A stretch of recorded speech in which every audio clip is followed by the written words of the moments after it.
नमस्कार, आप देख रहे हैं नेक्स्ट नाइन आवाज। मैं हूं आपके साथ सिराज। ममता बनर्जी के दो नेताओं के घर पर छापेमारी के बाद पश्चिम बंगाल की सियासत गर्मा चुकी है। विपक्षी दल भारतीय जनता पार्टी और सत्तारूढ़ तृणमूल कांग्रेस के बीच जुबानी जंग शुरू हो गई।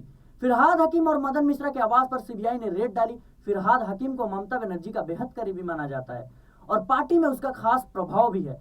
वह पश्चिम बंगाल के सरकार में शहरी विकास और नगर निकाय मामलों में मंत्री हैं। वह कोलकाता के महापौर भी हैं।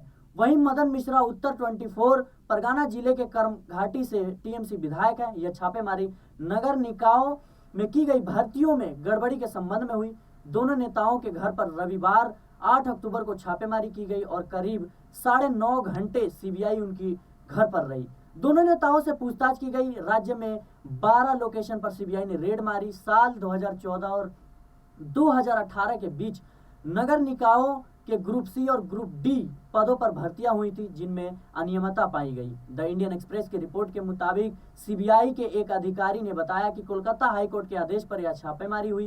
कंपनी पर आरोप है कि कंपनी के निदेशक ने सरकारी अधिकारियों के साथ मिलकर भर्तियों को लेकर साजिश रची, जिसके तहत पैसे लेकर कई नगर पालिकाओं में अयोग्य उम्मीदवारों को गैरकानूनी तरीके से पदों पर भर्ती किया गया। फिरहाद हकीम का कहना है कि बीजेपी राजनीतिक स्तर पर टीएमसी का सहारा नहीं ले सकती, इसलिए केंद्रीय एजेंसियों का इस्तेमाल कर रही है। उन्होंने कहा कि मैंने ऐसा क्या किया है कि मेरे साथ ऐसा व्यवहार किया जाए?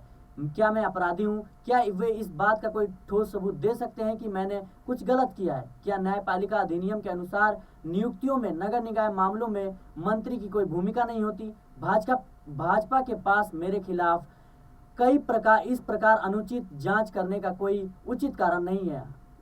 हकीम ने बीजेपी पर आरोप लगाते हुए कहा कि वह तृणमूल के अन्य नेताओं को निशाना बनाने के लिए केंद्रीय एजेंसियों का इस्तेमाल कर रहे हैं और वो इसी दबाव में नहीं है। वे चुनाव नहीं जीत सकते और केंद्रीय एजेंसियों का सहारा ले रहे हैं, हमें धमकाने का प्रयास कर रहे हैं। इसका कोई नतीजा नहीं निकलेगा और बीजेपी को एक बार फिर से लोकसभा चुनाव में हार का सामना करना पड़ेगा। टीएमसी नेताओं पर सीबीआई की कार्रवाई के बाद सियासी बवाल मचा हुआ है। सत्तारूढ़ टीएमसी और विपक्षी दल बीजेपी के बीच जुबानी जंग शुरू हो चुकी है। टीएमसी के सांसद सौगत राय ने कहा, यह अभिषेक बनर्जी के नेतृत्व में राजभवन के बाहर जारी विरोध प्रदर्शन जनता का ध्यान भटकाने का प्रयास है। लगता है कि बीजेपी बढ़ते हुए सार्वजनिक असंतोष को भांप रही है और वे विमर्श को बदलने के लिए हर संभव तरीके का इस्तेमाल कर रहे हैं। यह प्रतिशोध की राजनीति का एक स्पष्ट उदाहरण है। इन सभी आरोपों को खारिज करते हुए बीजेपी के प्रवृत्ति समीक भ्रष्टाचार्य ने कहा, अगर तृणमूल के पास कुछ भी छिपाने जैसा नहीं है तो वह प्रवर्तन निदेशालय यानी ईडी और सीबीआई से डर क्यों रही है? भ्रष्टाचार्य ने कहा कि जब भी टीएमसी नेताओं को ईडी और सीबीआई की तलब करती है तो वे एजेंसियों को राजनीतिक से प्रेरित होने का आरोप लगाते हैं। फिर भी सच्चाई यही है कि तृणमूल भ्रष्टाचार से लिप्त है और कांग्रेस और पार्टी का लगभग हर नेता किसी न किसी आरोप का सामना कर रहा है। इस मामले में मार्क्सवादी कम्युनिस्ट पार्टी भी टीएमसी पर हमलावर हो गई है।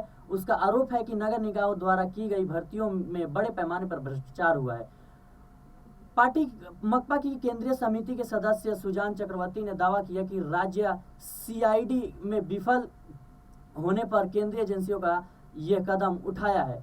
हम आपको बता दें कि पश्चिम बंगाल में दो नेताओं की गिरफ्तारी के बाद अब बंगाल की सियासत में घमासान मचा हुआ है। अब देखना यह होगा कि इसकी चुनावी राजनीति पे इसका क्या असर पड़ता है, आने वाले विधानसभा चुनाव में क्या असर पड़ता है। देश में कई विधानसभा चुनाव हैं और उसका असर जो है किस तरह देखा जाता है। क्या सच में भाजपा जो है अपने एजेंसियों का सहारा लेके और जो विपक्षी दल है उनको डराने का धमकाने की कोशिश कर रही है, या फिर सच में कहीं ना कहीं तृणमूल कांग्रेस के जो विधायक हैं या जो नेता हैं वो भ्रष्टाचार से लिप्त है। फिलहाल इस मामले में क्या होता है, क्या आगे अपडेट होंगी, हम आपको बताते रहेंगे। आप अपनी राय कमेंट बॉक्स में जरूर बताएं। आप देखते रहिए नेक्स्ट नाइन आवाज।